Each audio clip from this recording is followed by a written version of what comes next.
বন্ধুরা কেমন আছেন? আমি তো ভালোই আছি। আপনারা কেমন আছেন অবশ্যই জানাবেন।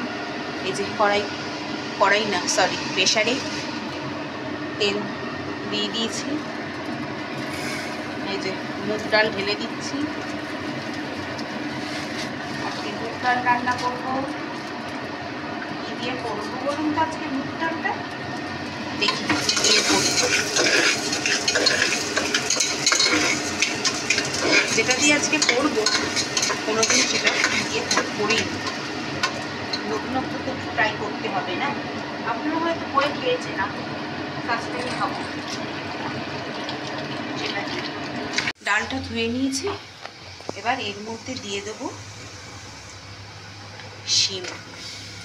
আজকে শিম ডাল করবো। জল দিয়ে দিচ্ছি, সিদ্ধ হোক। আর এদিকে ওই ফুলকপিটা নুন হলুদ দিয়েছি, কারণ হচ্ছে কপি তো একটু ভাপিয়ে না নিলে না, যদি একটু ছোটো ছোটো পোকা থাকে ওই জন্য একটু নুন হলুদ দিয়ে ভাপিয়ে নিচ্ছি সামান্য। এই যে প্রেসারে হলুদ দিয়ে দিলাম ডালে। আর এবার দেব নামাক। এই যে চলুন এবার দিয়ে ঢাকাটা বন্ধ করে দেবো। বন্ধুরা এদিকে একদিকে প্রেসারে ডালটা সিদ্ধ হচ্ছে, আর একদিকে আমি কড়াইতে তেল দিয়ে দিলাম।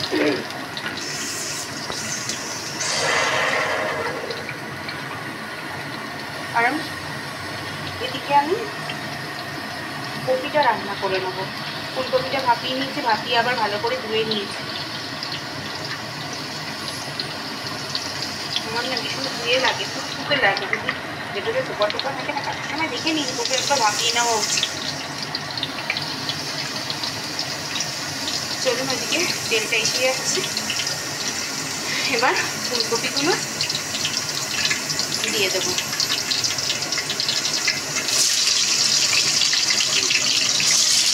কপিগুলো সব ছেড়ে দিলাম। আমার এর মধ্যে একটু হলুদ দিয়ে দেবো সামান্য, আর দেবো একটু দিয়ে কপিটাকে আগে ভেজে নেব। চলুন কপিটা ভেজে নিই, তারপর আবার আছে। আমি কড়াই বসিয়ে দিয়েছি, কারণ ডালটা করবো বলে। সামান্য তেল দিয়ে দিলাম, তেলটা হোক। ডালটা হয়ে গেছে দেখুন। একদিকে কপিটাও ভাজা হয়ে গেছে। কপিটা আমি আর তুলবো না, এর মধ্যেই গোটা দিয়ে ফোড়ন দিয়ে দিলাম। আলু দিয়ে দিলাম। আলু কাঁচা লঙ্কা সব এক ঢেলে দিই। আদা দিয়ে দিলাম, দেখা যাচ্ছে।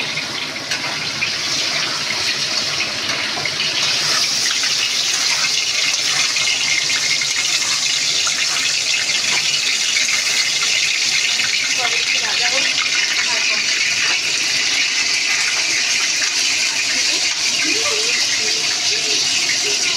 এইদিকে তেলটা গরম হয়ে যাচ্ছে, এর মধ্যে দেব আদা।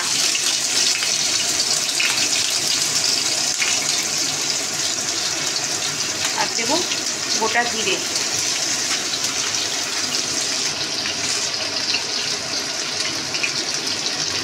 আর দেবো একটু টমেটো। আবার দেবো একটু সামান্য একটু হলুদ, ডালে দেওয়া রয়েছে তাও আর একটু দিলাম। আর সামান্য একটু নুন। দুদিকেই তো করছি, ওই জন্য দুটো কড়াই বসিয়েছি আজকে। এবার এইটার মধ্যেও দিয়ে দেবো একটু হলুদ। এটার মধ্যেও দিয়ে দেবো নুন।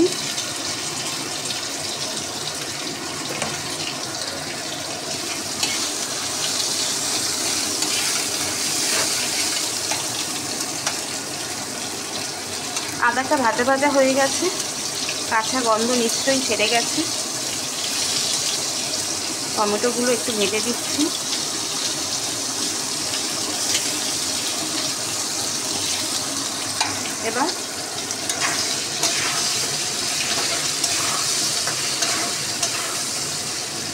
এবার এদিকে দেখব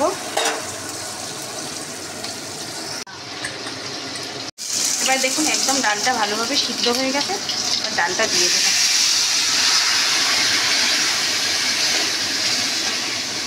এবারে ডালটা মধ্যে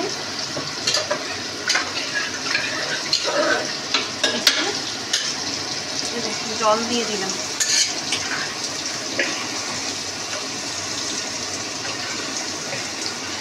আমি প্রথম শিম ডাল রান্না করছি। এদিকে এটা মোটামুটি কষানো হয়ে গেছে।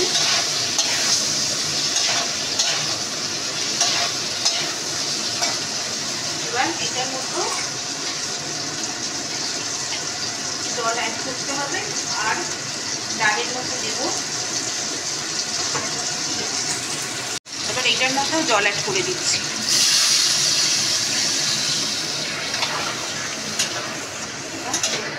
দুটো ফুটুক, তারপর দেখাচ্ছি কি দিচ্ছি। এবার ডালের মধ্যে দিয়ে দেবো সামান্য একটু চিনি আর দেবো জিরে গুঁড়ো।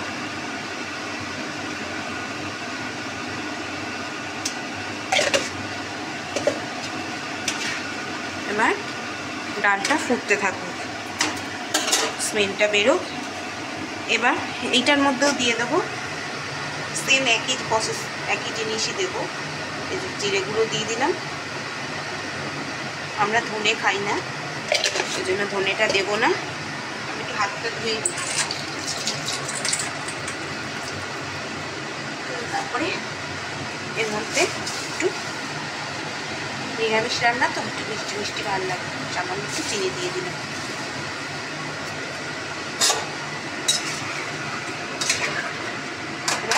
এদিকে একটু ফুটুক, আর কিছু দেওয়ার নেই। না, দেওয়ার আছে, দেওয়ার নেই না, ভুল বলছি, দেওয়ার আছে। চলুন এটা ফুটুক, তারপর কি দিয়ে নামাবো তারপর দেখাচ্ছি। বন্ধুরা, ডালটা নামানোর আগে একটু ঘি দিয়ে দিলাম। ডালটা একদম হয়ে গেছে, এবার নামিয়ে দেবো আমি। আর এদিকে এটা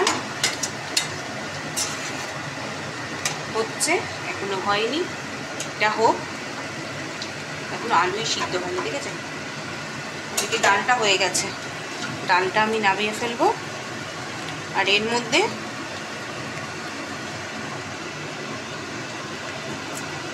একটু ধনেপাতা দিয়ে দিচ্ছি।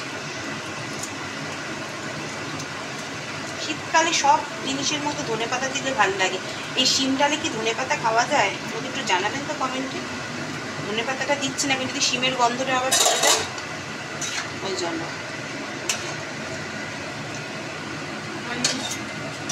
চলুন, ডালটা হয়ে গেছে, এবার ডালটা নামিয়ে ফেলি, তারপরে এইটা দেখাচ্ছি। এটা হচ্ছে, এদিকে কড়াইটা ভালোভাবে ধুয়ে নিয়েছি এই ডালের সাথে খাওয়ার জন্য। দাঁড়ান কি করব দেখাচ্ছি। তো আমি দেখুন ধনেপাতাটা দিয়েছি, আমি আর কিন্তু গরম মশলা দেব না, জাস্ট একটু ঘি দিয়ে নামিয়ে ফেলবো। এটা আমার হয়ে গেছে। আর এদিকে দেখুন ডালের সাথে খাওয়ার জন্য আমি একটু গরম গরম, এই শীতের দিনে তো ভালোই লাগে খেতে ভাতে ডালের সাথে, একটু বেগুন ভাজা করে নেব। চলুন এই বেগুনটা ভাজতে ভাজতেই, কড়াইতে দিতে দিতেই আজকে আমি আমার রান্না এখানেই সমাপ্ত করছি। বেগুন ভাজা আর কি দেখাবো বলুন। বেগুনটা আমি নুন, হলুদ, একটু চিনি আর একটু ময়দা দিয়ে মেখে নিয়েছি। চলুন এর সাথে সাথে ভিডিওটা শেষ করছি। ও আর একটা কথা, ভিডিও শেষ করছি কি বলা হয়নি, আপনাদের আগের দিনে বলেছিলাম না যে আমি একটা জায়গায় যাব, গেছিলাম কিন্তু সেই ভিডিওটা আসতে চলেছে, সেটাই কি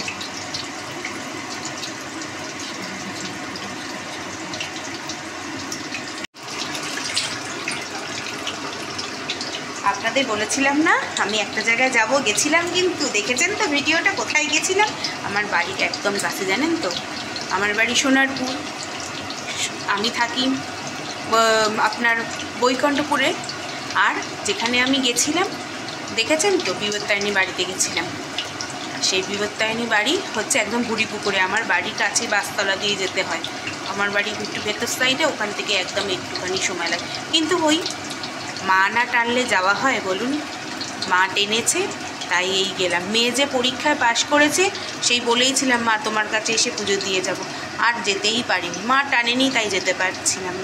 মা টেনেছে তাই কালকে গিয়ে একদম মাকে ভক্তি ভরে পুজো দিয়ে এসছি। আমার দেখেছেন তো, মা টেনেছে তাই গেছি। ওই জন্য আগে থেকে আমি বলছিলাম না আপনাদেরকে যে যাব, যদি নাও যাওয়া হয়, মা এবার ডেকে চেয়েছেন তাই গেছি, গিয়ে ভালোভাবে ভক্তি ভরে মাকে ডেকে পুজো দিয়ে এসেছি। চলুন, এই বেগুনটা ভাজা হয়ে গেছে, একটুটা হয়ে গেছে। চলুন, এর সাথে সাথেই আজকে ভিডিওটা শেষ করছি। সবাই ভালো থাকবেন, সুস্থ থাকবেন, আর আমার চ্যানেলটা অবশ্যই সাবস্ক্রাইব করে দেবেন।